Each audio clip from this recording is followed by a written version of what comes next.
Olá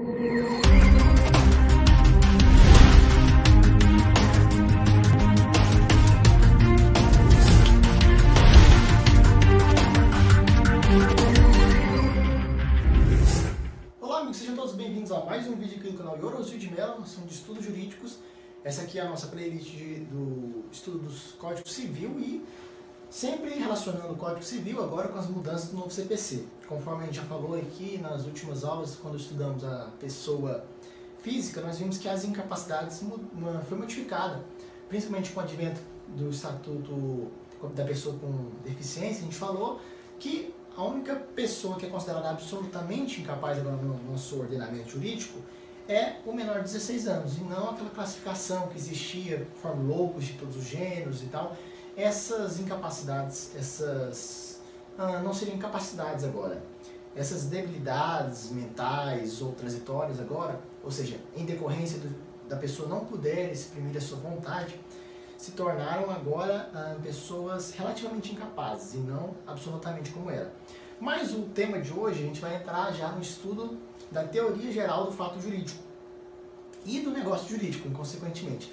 Eu não sei se eu vou conseguir dar a aula inteira nessa aula, porque o tema é extenso e eu não quero fazer mais aquelas aulas de 1 hora, porque fica complicado aqui editar, tem hora que dá pau aqui na hora da edição, eu tenho de cortar e depois juntar com outro vídeo. Aí fica parecendo que eu parei a aula no meio, mas não, eu dei ela continuamente, tive de fazer um corte na edição, aí eu editei outra parte para depois juntar, então fica uma coisa estranha. Mas então vamos lá, eu vou controlando aqui o tempo no horário, então eu quero fazer a aula aí no máximo de meia hora. Então vamos lá, a primeira coisa que a gente tem que estudar é o que são os acontecimentos jurídicos, porque os acontecimentos jurídicos, que são chamados de os fatos jurídicos, como nós vamos ver, eles diferenciam dos fatos... Oi! Ô Fernando, tô ocupado agora. Então, o que seriam os acontecimentos jurídicos? O que é o fato jurídico? Seria o nosso primeiro tema, né? Então, dentro dos diversos acontecimentos no mundo, e aqui entram tanto os acontecimentos da natureza, como os acontecimentos dos homens, né? Esse arcabouço maior, existe uma parcela que são chamados de fatos jurídicos. São os acontecimentos que possuem potencialidade. Eu quero que vocês anotem essa palavra potencialidade porque ela é importante, porque nós vamos ver que existem alguns acontecimentos que eles pode não acontecer o efeito, mas aquele acontecimento ele pode vir a acontecer, mesmo que ele não aconteça. Então essa palavra potencialidade é importante. São os acontecimentos que possuem potencialidade de produzir os efeitos jurídicos. Podem ser acontecimentos do homem ou da natureza. Naturaleza em espanhol. O que importa é gerar efeitos jurídicos. Isso seria o arcabouço maior, o fato jurídico. Então existe uma lógica do fato jurídico. Como que é que surge o fato jurídico? Aqui, lembra daquela coisa que vai ter tipo um acontecimento da natureza, e aí o homem estabelece na lei que aquele acontecimento vai gerar um efeito jurídico, e aí quando acontece aquele fato que foi descrito, aquele efeito que foi descrito na norma, vai acontecer então um efeito jurídico. Então a ordem seria assim: criação de uma norma jurídica, aí tem um acontecimento fático que vai estar contido na norma, que a norma estabeleceu qual vai ser esse fato, que vai dar o efeito jurídico, e em consequência vai nascer então o fato jurídico. Essa seria a lógica do fato. Por exemplo, muitas vezes, aqui tem um exemplo muito fácil de ver isso. Por exemplo, uma pessoa que é deseducada. Na lei ordinária, comum, não está falando nada, não tem nenhuma consequência de uma pessoa ser deseducada, faltar com educação. Mas se a gente for olhar em uma lei especial, essa mesma falta de educação, lá dentro do Código Militar, por exemplo, é considerada desobediência hierárquica. Essa pessoa vai ser presa lá. Só que na lei ordinária, para uma pessoa comum, não. Então, o mesmo fato em um local pode ter um efeito e em outro efeito não ter aquele mesmo efeito que teria, é o mesmo fato. Outro tema importante é a definição de fato jurídico. Como eu falei para vocês, a gente já viu um pouquinho ali, lembrar sempre dessa potencialidade de produzir os efeitos e não o que realmente acontece, porque a gente vai ver aqui, tem um exemplo aqui que é o testamento revogado. Na prática, quais foram os efeitos jurídicos daquele testamento que foi revogado? Na prática nenhum, ele foi revogado, mas é um fato jurídico, porque ele tinha potencialidade de produzir efeitos. Então são acontecimentos que, em decorrência destes, podem produzir efeitos. Então podem produzir efeitos de criação, modificação ou perda dos direitos contemplados em lei. Aí aqui tem o exemplo que eu falei para vocês do testamento, né? Por isso que seria aquele que pode produzir efeito. E agora vamos ver aqui os planos das dimensões do fato jurídico. Esse tema aqui, se vocês estão acompanhando o canal aqui, a gente já estudou essa chamada escada pontiana, porque foi criada por Pontes de Miranda. Já estudamos isso aqui lá no direito constitucional, quando nós vimos a criação da norma. Nós vimos que a norma, seja ela constitucional ou não, ela vai passar pelo plano da existência, pelo plano da validade e pelo plano da eficácia. Lá dentro do direito constitucional, se eu estou me lembrado, eu escrevi aqui, lembrar das aulas de constitucional, a gente viu que ela passa a existir a partir do momento que ela é promulgada. O plano da validade ela vai passar pelo controle de constitucionalidade, caso seja uma norma constitucional, ou o controle de legalidade, caso seja uma norma infraconstitucional, só revisando as nossas aulas de constitucional. E ela vai passar a ter eficácia apenas após o vacatio legis. Mas aqui é civil, então vamos lá, da mesma forma, isso aqui, essa escala chamada escala pontiana, ela constitui todo o ordenamento jurídico, ela pode ser aplicada dentro do direito civil, do direito constitucional, administrativo, penal. Dentro do direito civil, aqui voltado para negócios jurídicos. Então, o negócio jurídico, o fato jurídico, ele vai passar pelo plano da existência, que são os pressupostos, os elementos estruturais do negócio jurídico, do fato jurídico aqui. A gente está vendo mais aberto, depois a gente vai entrar no negócio jurídico.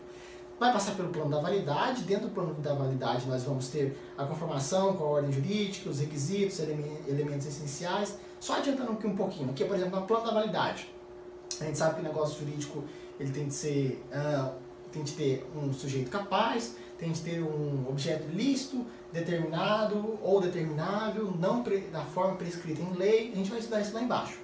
Esse aqui seria o plano da validade. O plano da existência. Quando a gente fala assim, ele tem que ter um objeto lícito, possível, determinado ou determinável, a gente já está colocando uma classificação, uma característica que o objeto tem de ser determinável. Isso é a validade. Para ele ter existência, ele tem de ter um objeto. Para ele ter existência, ele tem de ter um sujeito. Para ele ter existência, ele tem de ter uma forma, mesmo que ela não esteja prescrita em lei. Se a gente for falar se ela está prescrita ou não em lei, se ele for determinado ou não determinado, se o sujeito for capaz ou incapaz, aí já vai entrar no plano da validade. E por fim nós vamos ter o plano da eficácia. Aqui seriam os controles do fato jurídico, né? os controles dos efeitos potenciais daquele fato jurídico. Nós vamos dar os fatores de controle, são os elementos acidentais. Pode haver eficácia pode ter eficácia sem ter validade. Em algumas situações acontece isso, de ter eficácia mesmo sem ter a validade. Por exemplo, exemplo de pagamento putativo do credor. Mas nunca haverá validade sem eficácia, a recíproca não é verdadeira. Os fatos jurídicos da natureza não passam pela regra da validade, porque eles já existem por si só, digamos assim. Aqui, um assunto muito importante da aula é a classificação dos fatos jurídicos, dos negócios, da teoria geral do fato jurídico. Só que aqui eu vou falar para vocês que alguns doutrinadores se divergem. Aqui vocês vão ver o número 5 aí, da classificação, que é o ato-fato jurídico, que são os atos humanos que produzem efeitos independentes da vontade humana. Esse tópico 5 aqui, diferentemente, alguns doutrinadores se divergem. Eu acho que é o Pontes de Miranda, que ele não concorda em colocar o ato-fato jurídico nesse ponto aqui. Ele coloca aqui em cima dos atos naturais da natureza. Então vamos lá. Primeiramente a divisão seria o seguinte. Fatos jurídicos. Aqui em vermelho é o que tem os fatos ilícitos, que é esse número 1 aqui, fatos ilícitos, e os ilícitos civis e penais. Aqui tem um asterisco aí, fatos naturais ilícitos, é uma pergunta. Aí sim, porque é isso aqui que eu falei para vocês, que tem algumas divergências nessa classificação. Segundo o Pontes de Miranda, tem um exemplo que seria a avulsão, o artigo 1252 do Código Civil.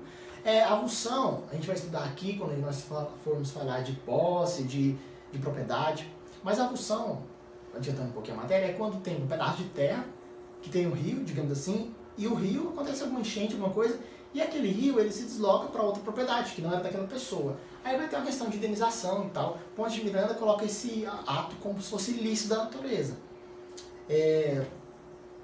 Mas, como eu falei para vocês, tem uma divergência doutrinária sobre isso, mas eu coloquei aqui. Então temos os atos ilícitos e os atos lícitos. Algumas pessoas fazem essa classificação aqui diferente, colocando atos lícitos e ilícitos apenas quando entrarmos dentro dos atos humanos ou dos atos da natureza. Mas vamos lá, temos os fatos ilícitos, vamos por essa classificação aqui. Temos os fatos ilícitos e os fatos lícitos. Dentro dos atos lícitos, vamos ter os fatos naturais, que são os fatos da natureza e tal. Esses fatos naturais, o nome correto para a gente referir eles juridicamente seria fatos jurídicos em sentido estrito. Fatos jurídicos em sentido estrito. E temos os fatos humanos. Então vamos lá. Temos os fatos ilícitos, fatos lícitos. Dentro dos fatos lícitos, vamos ter os fatos humanos e os fatos naturais. Os fatos naturais têm um nome, são conhecidos como os fatos... memorinha boa. Fatos jurídicos em sentido estrito. Agora, os atos humanos eles vão ser divididos novamente. Vamos ter os atos jurídicos, atos, aí muda, não é mais fatos. Atos jurídicos em sentido estrito, que é a nossa terceira classificação quando a gente for entrar. Dentro desses atos humanos, vamos ter os atos voluntários, que é quando o homem realmente o quer praticar, e os fatos involuntários, quando o homem o pratica involuntariamente, vai ter alguns efeitos. Dentro dos atos humanos, vamos ter o negócio jurídico, que é outra classificação, né? São os atos da vontade para criar o efeito, quando o homem quer criar esse efeito, né? Aqui já entraria dentro dos voluntários. E, por fim, teríamos dentro dos fatos humanos ainda o ato-fato jurídico. O que seria esse ato-fato jurídico? São quando o homem pratica os atos que produzem efeitos independentes da sua vontade. Falando assim, fica um pouco complicado, mas a gente tem que ter essa organização mental, porque a gente vai estudar um por um, logo a logo. Então vamos lá, só lembrar do nome importante. Fatos jurídicos em sentido estrito. Fatos jurídicos em sentido estrito são os fatos da natureza. Atos jurídicos em sentido estrito são os atos do homem. Aí temos os negócios jurídicos e os fatos jurídicos. E lembrar que tem os atos ilícitos também, que são outra classificação. Aqui, ó, agora a gente vai entrar no tema de cada uma delas. Características de cada categoria jurídica. Ato ilícito. Aqui, pessoal, esse tema aqui é maior, ele é bem grande, esse ato ilícito. Então, se vocês forem ver aí, eu não coloquei ele aqui, porque a gente vai estudar ele em outra aula, porque acaba sendo mais extenso. Vamos, então, para o fato jurídico em sentido estrito, que, como eu falei, aí a cor está sempre relacionada para vocês ao anterior, para ficar mais fácil, são os fatos da natureza. São os fatos naturais, como o nascimento, a morte, fatos naturais que geram efeitos jurídicos. Por exemplo, alguém morreu, é um fato natural, todo mundo morre. Aquilo vai ter uma consequência jurídica, por exemplo, dentro do direito civil, vai abrir a sucessão e tal.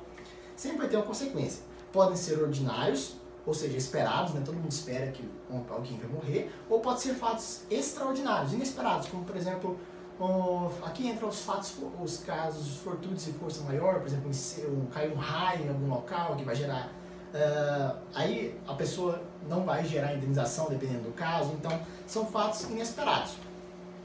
Não passam pelo plano da validade, como a gente já falou lá atrás, porque independente da validade, eles existem, porque são fatos naturais. O ordenamento jurídico os dará efeitos jurídicos quando for necessário, às vezes nem dê. Aqui um exemplo, contrato de transporte. Está lá no artigo 734, o transportador responde pelos danos causados às pessoas no contrato de transporte. Só que aí tem uma exceção lá, salvo força maior, que aí entraria esse fato da natureza, como eu falei, por exemplo, o motorista estava dirigindo, aconteceu um desmoronamento na estrada que ele estava indo, é um caso fortuito. Se não for em decorrência de algum descaso, alguma omissão da administração que não foi verificado a montanha, digamos assim, aí seria um caso fortuito. Então é o evento vindo da natureza. Outro exemplo, responsabilidade do dono detentor de animal. Eu possuo um cachorro, eu tenho o dever de ressarcir a pessoa que o meu cachorro machucar, digamos assim, salvo força maior, considerando a lei. Esse aqui é o outro artigo, eu não coloquei o artigo para vocês, me desculpem. Vamos lá, para o próximo classificação, seria o ato jurídico em sentido estrito. O ato jurídico em sentido estrito é o ato praticado pelo homem. Acontecimentos emanados da pessoa humana, onde existe a vontade, essa palavra é muito importante, pode colocar da mesma cor aí que você colocou o nome. É muito importante colocar as cores diferentes, que você acaba lembrando da vontade do homem para produzir efeitos jurídicos previstos em lei. Assim, o homem não pode modificar os efeitos, por a sua vontade é aderente à norma. não podendo alterá-la. Aqui a diferença basicamente é a diferença do ato jurídico pro negócio jurídico. O negócio jurídico vai ter a vontade também, mas vai ter a vontade contratual. Você pode estabelecer as cláusulas, aqui não. É uma vontade aderente. O ato jurídico em sentido estrito, você vai estar praticando um ato que está previsto em lei, que ele é, a sua vontade ele é aderente. Você não vai poder escolher os efeitos que você quer. Isso acontece, quando você escolhe os efeitos, acontece lá no negócio jurídico. Por exemplo, reconhecimento de filho, aceitação de herança, são todos, você aceita a herança, você reconhece um filho.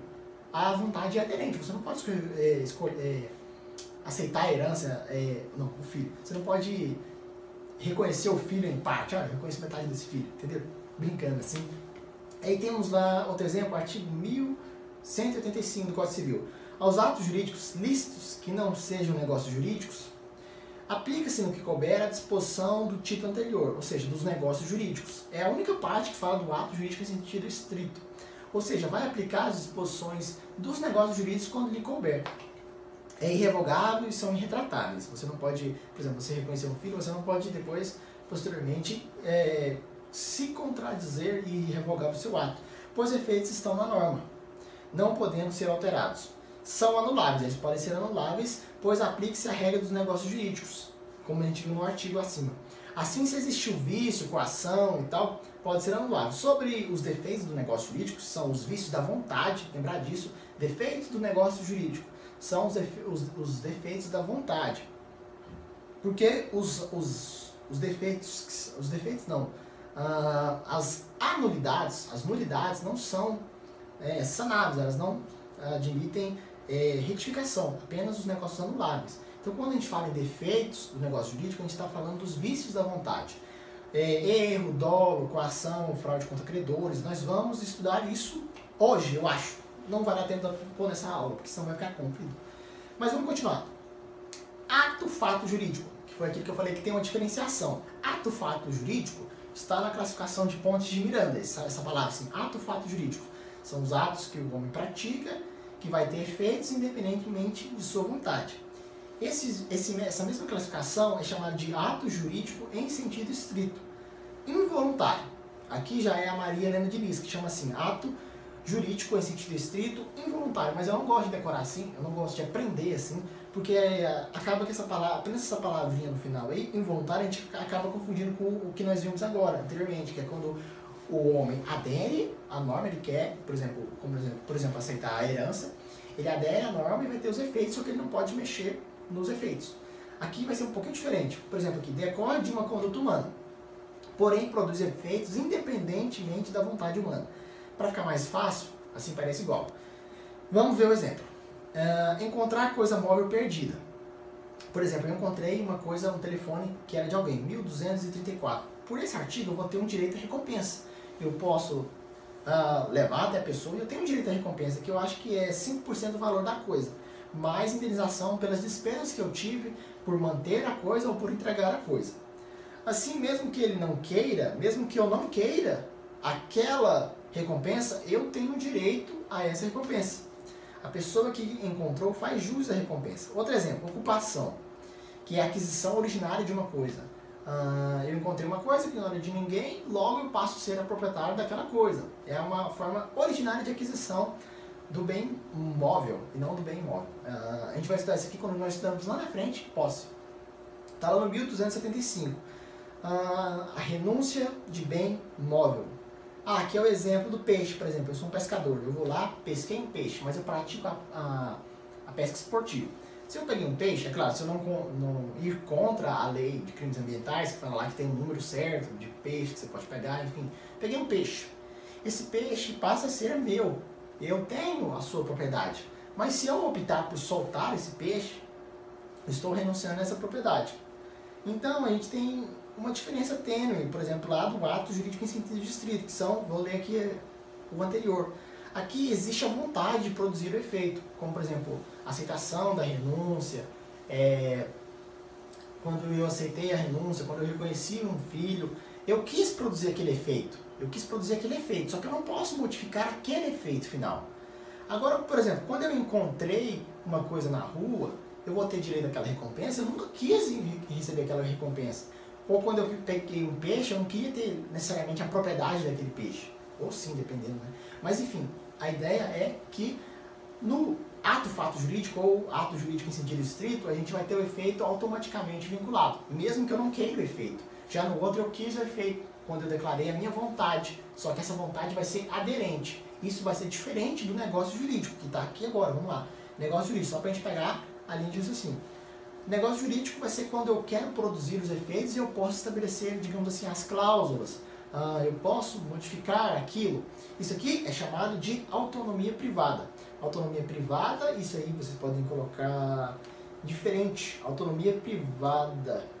Põe de outra cor aí, ó. Então, aspectos gerais, está lá entre o 104 até o 184, são 80. Amigos, vocês não vão acreditar o que aconteceu. Eu fiquei muito chateado. Vocês viram esse corte aí? Eu fico muito chateado com isso que acontece. Toda vez que eu vou gravar, eu coloco a minha câmera, que é o meu celular, no silencioso. E eu esqueci de colocar hoje. Alguém me ligou e estava no vibrador. Eu não vi que tinha me ligado. Não estava vibrando aí. Só que quando você está filmando e alguém te liga, a filmagem interrompe.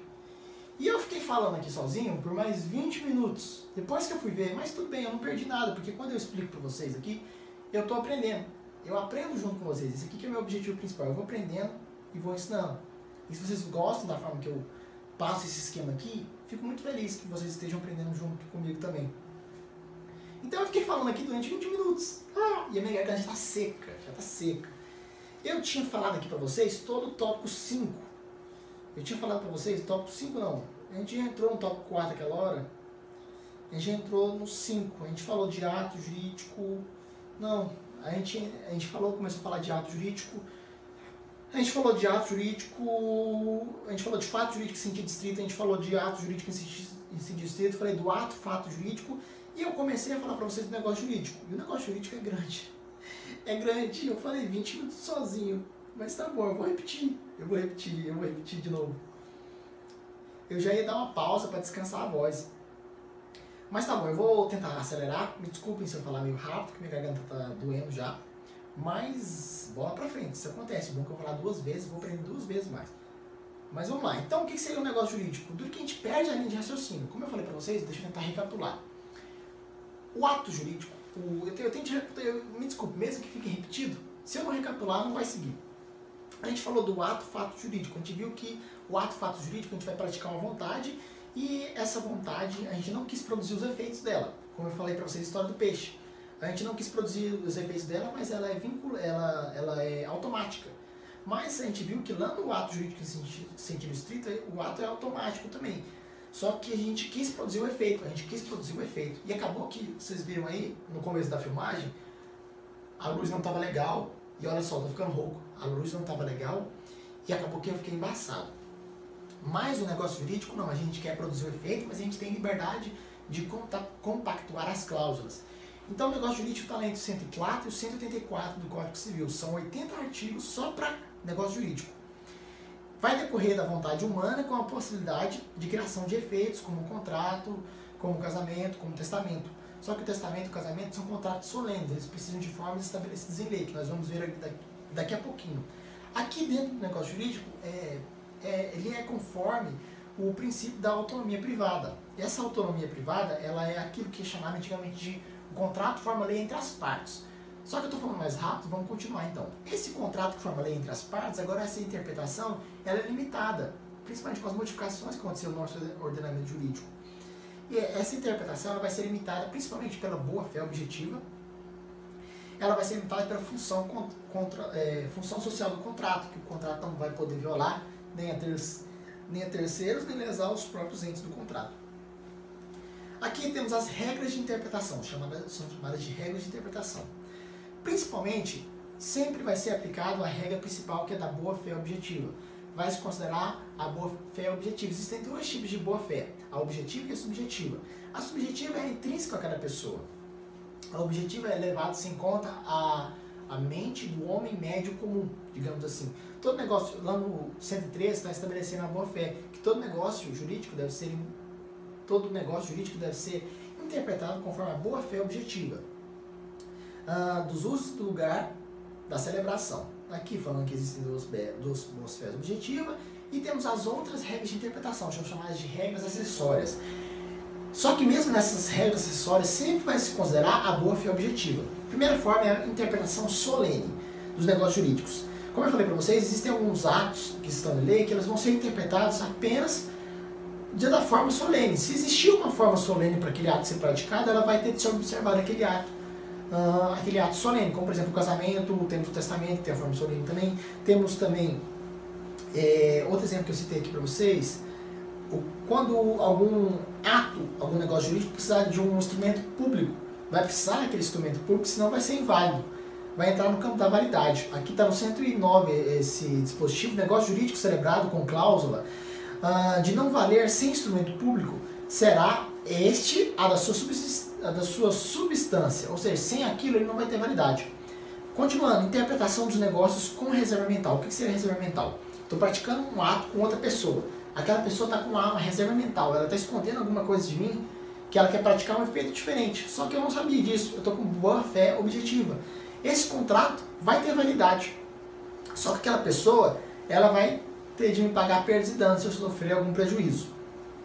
Outra coisa é se eu souber que aquela pessoa está com reserva mental. Se eu souber que aquela pessoa está com reserva mental, isso vai ser uma simulação. E esse ato, esse negócio jurídico, vai ser nulo e não vai ser anulável. Mudou. Antigamente era anulável.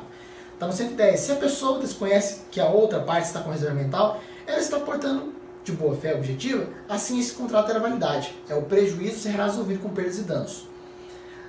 Continuando, temos a interpretação dos negócios com silêncio. Aqui, quando eu expliquei para vocês e vocês não viram porque não estava filmando, eu falei que tem aquele ditado popular que é falado assim, quem cala consente. Só que não pode sempre ser interpretado assim dentro do mundo jurídico. Quando para a prática de algum ato jurídico precisar da expressa manifestação de vontade, seja por escrito, da forma que esteja em lei, aquilo vai ser extremamente necessário. Apenas se a lei não estabelecer uma forma, como por exemplo aqui eu citei o exemplo da aceitação da doação pelo silêncio. Aí sim é válido eu aceitar uma doação por não falar nada. É considerado como válido. Interpretação da vontade. Está no 112. Na interpretação da vontade, mais vale a intenção do que o sentido da linguagem. Ou seja, se eu expressei de alguma forma, mas a minha vontade puder ser interpretada naquele negócio jurídico da forma como eu queria, mais vale a vontade do que a linguagem que eu expressei. Interpretação restritiva. Alguns negócios jurídicos eles devem sempre ser interpretados restritivamente, pelo 114. Quais são eles? São os negócios benéficos e a renúncia. Além desses, existem outros no ordenamento jurídico que nós temos de decorar também, lembrar.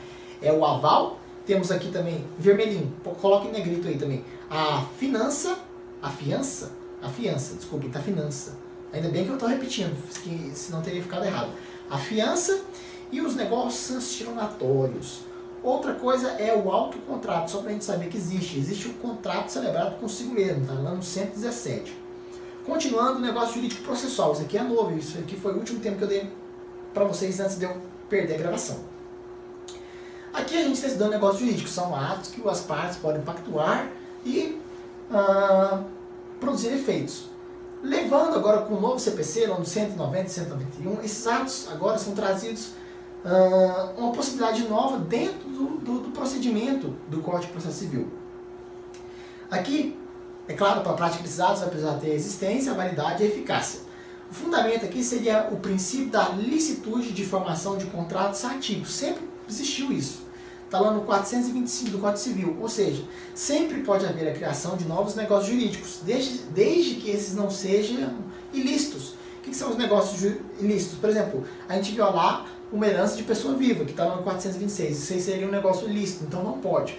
Desde que não vá contra o ordenamento, desde que não seja um negócio ilícito, a gente sempre pode pactuar negócios jurídicos que não sejam ilícitos, mesmo que sejam atípicos, mesmo que eles não estejam na lei.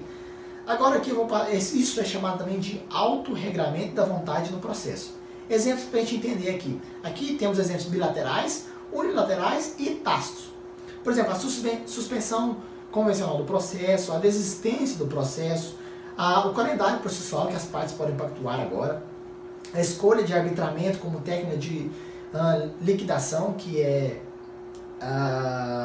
uma forma de jurisdição voluntária, uma convenção sobre o ônus da prova, escolha consensual do perito, quem já estudou aqui quando estamos nas provas, né, as partes podem escolher o perito juntamente. Temos a desistência do recurso, temos a renúncia a prazos, prorrogação de competência do juiz relativamente relativamente incompetente. Temos a preclusão, temos a suspensão processual. Isso sempre existiu. O artigo está aqui do lado. Antigamente eu fui falando um por um, mas não vai dar tempo mais. Novidade com o novo CPC. Cláusula Geral de Negócios Jurídicos Processuais Atípicos. O que isso mudou? Está lá no 190. As partes, desde que capazes, podem escolher mudanças no procedimento, mesmo que antes do processo iniciar. As partes podem celebrar acordos sobre o procedimento com o andamento do processo, podendo haver novas regras, como a limitação de recurso, restringir as provas. Aí o juiz vai limitar as cláusulas que ele considerar abusivas. Foi aqui que a gente terminou a aula e eu citei o último exemplo. Por exemplo, eu pactuei um contrato com o banco. Nesse contrato, o banco estabeleceu uma cláusula lá que, se por acaso algum dia esse contrato fosse levado ao judiciário, eu estaria renunciando ao meu direito de recorrer. O juiz, ao analisar aquela cláusula, ele vai ver que aquela cláusula é abusiva, porque lá, conforme o CDC, eu sou a parte hipossuficiente, eu sou a parte mais fraca no processo. Logo, eu vou ter uma maior proteção. Então, ele vai sempre pactuar isso. Eu vou parar a aula agora aqui. Na nossa continuidade, vamos estudar o plano do negócio jurídico. A gente vai ver a validade,